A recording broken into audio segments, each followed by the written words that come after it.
Police are using software to predict crime. Is it a holy grail or biased against minorities? During an October shift, Los Angeles Police Sergeant Charles Coleman of the Foothill Division speaks with Clarence Dalbury, wearing baseball cap, and Veronica de Leon, donning a Mardi Gras mask, at a bus stop.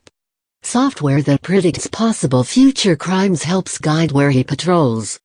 Patrick T. Fallon for The Washington Post, Los Angeles. Sergeant Charles Coleman popped out of his police SUV and scanned a trash-strewn street popular with the city's homeless, responding to a crime that hadn't yet happened. It wasn't a 911 call that brought the Los Angeles Police Department officer to this spot, but a whirring computer crunching years of crime data to arrive at a prediction. An auto theft or burglary would probably occur near here on this particular morning. Hoping to head it off, Coleman inspected a line of ramshackle RVs used for shelter by the homeless, roused a man sleeping in a pickup truck, and tapped on the side of a shack made of plywood and tarps. "How things going, sweetheart?" he asked a woman who ambled out. Coleman listened sympathetically as she described how she was nearly raped at knife point months earlier, saying the area was really tough for a woman.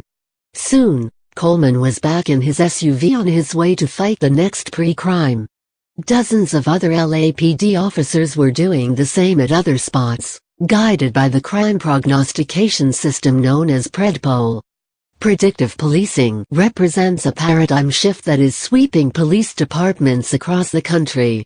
Law enforcement agencies are increasingly trying to forecast where and when crime will occur, or who might be a perpetrator or a victim, using software that relies on algorithms, the same math Amazon uses to recommend books. The hope is the holy grail of law enforcement, preventing crime before it happens, said Andrew G. Ferguson, a University of District of Columbia law professor preparing a book on big data and policing. Now used by 20 of the nation's 50 largest police forces by one count, the technologies are at the center of an increasingly heated debate about their effectiveness, potential impact on poor and minority communities, and implications for civil liberties. Some police departments have hailed PREDPOL and other systems as instrumental in reducing crime, focusing scarce resources on trouble spots and individuals, and replacing officers' hunches and potential biases with hard data. But privacy and racial justice groups say there is little evidence the technologies work, and note the formulas powering the systems are largely a secret. They are concerned the practice could unfairly concentrate enforcement in communities of color by relying on racially skewed policing data. And they worry that officers who expect a theft or burglary is about to happen may be more likely to treat the people they encounter as potential criminals. The experiments are one of the most consequential tests of algorithms that are increasingly powerful forces in our lives, determining credit scores, measuring job performance and flagging children that might be abused. The White House has been studying how to balance the benefits and risks they pose. The technical capabilities of big data have reached a level of sophistication and pervasiveness that demands consideration of how best to balance the opportunities afforded by big data against the social and ethical questions these technologies raise, the White House wrote in a recent report. A seismic shift in policing. It was 6:45 a.m. on a Monday, but the sheet of paper Coleman held in his hands offered a glimpse of how October 24th might go. An auto theft near the corner of Van Nuys and Glen Oaks, a burglary at Laurel Canyon and Roscoe, and so on. The crime forecast is produced by PREDPOL at the beginning of each shift. Red boxes spread across Google Maps of the San Fernando Valley, highlighting 500 by 500 square foot locations where PREDPOL concluded property crimes were likely. Sergeant Charles Coleman explains the possible sources of crime on a map for patrols using predictive policing zone maps from the Los Angeles Police Department. Patrick T. Fallon for The Washington Post. Predictive policing zone maps used by the Los Angeles Police Department and the LAPD Foothill Division show where crime may occur.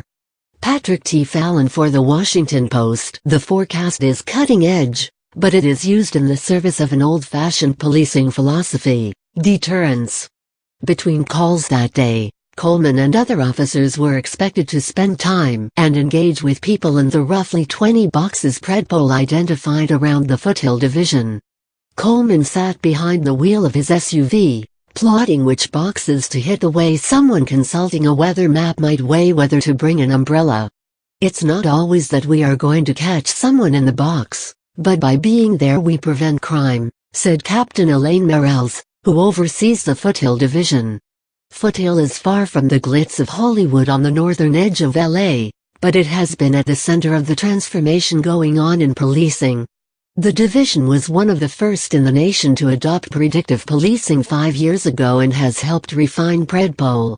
The technology has spread to other LAPD divisions and more than 60 other departments across the country, making it the nation's most popular predictive policing system. PRUMMELL often draws comparisons to the movie Minority Report, in which a government unit rounds up future criminals who have not yet committed crimes, but one of the software's developers said it is not a crystal ball.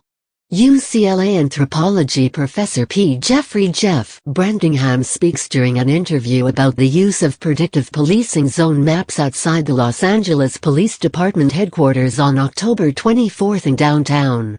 Patrick T. Fallon for The Washington Post. Jeff Brandingham, a UCLA professor, said crime often seems random, but it follows patterns. The question becomes, can we build mathematical structures to understand these patterns? The answer is yes, absolutely, Brandingham said. The best way to capture the way we think about crime patterns is to think about earthquakes. That's not just an analogy. Brandingham said a breakthrough moment in PRUMMELL's development came when one of his partners realized an algorithm that described seismic activity could be used to predict crime. Just as earthquakes happen along fault lines, Brandingham explained research has shown crime is often generated by structures in the environment, like a high school, mall parking lot or bar. Additional crimes tend to follow the initial event near in time and space, like an aftershock. PRUMMELL uses years of crime data to establish these patterns, and then the algorithm uses near real-time crime data to predict the next property crime. Other systems use even more esoteric data, from the weather to phases of the moon, to arrive at their crime forecasts. But does it work? Coleman fired up his SUV and headed out to a PRUMMELL box. As streaks of light poured over the dry hills surrounding LA, parents walked their kids to school, and others rushed to work in the blue-collar, largely Latino community. Can crime be predicted? Sergeant Charles Coleman of the Los Angeles Police Department's Foothill Division checks in on the homeless encampment of Jamie Bromley, who has been living near railroad tracks on San Fernando Road for 5 months with her 2 dogs. The area is near a zone flagged on a predictive policing map.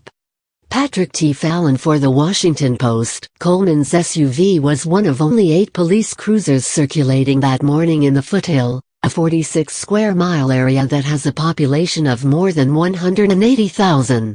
It's easy to see why any system that could accurately pinpoint crime would be a major boon to the LAPD. For decades, police have mapped crimes using pushpins on paper maps, and more recently bloodshy hotspot maps on computers. The maps always lagged crime on the street and could only offer general areas to focus police patrols. Coleman, a strapping and gregarious 26-year veteran of the LAPD, said he and other officers were initially skeptical PRUMMELL could anticipate a crime better than a seasoned officer, and do it in a box the size of a city block. But he quickly became a believer. If you spend 3 hours in that box the week after you had 10 crimes, the next week you are going to see 3, Coleman said as LA single quotes Los longhouses, palm trees and strip malls slid by the SUV's windows. LAPD CMDR.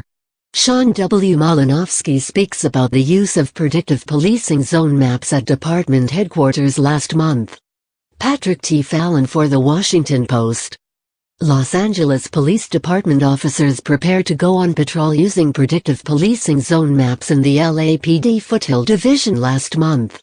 Patrick T. Fallon for The Washington Post. LAPD CMDR. Sean Malinowski, who pioneered PRUMMELL's use in the department, was also convinced.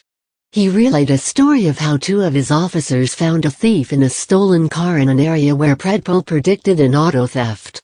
The suspect escaped, but the officers found him again, in another stolen vehicle in another box where PRUMMELL forecast a theft. But the data on the effectiveness of PRUMMELL, and other predictive systems, presents a murkier picture. PRUMMELL and the LAPD credit the system with helping bring about substantial reductions in property crime in the foothill in 2012 through 2014, but crime has crept back up in the past couple years as it has in the rest of Los Angeles. A study by Brantingham and other researchers found the system was roughly twice as good at predicting where crime will occur as the LAPD's crime analysts and reduced crime 7%. But no independent researchers have verified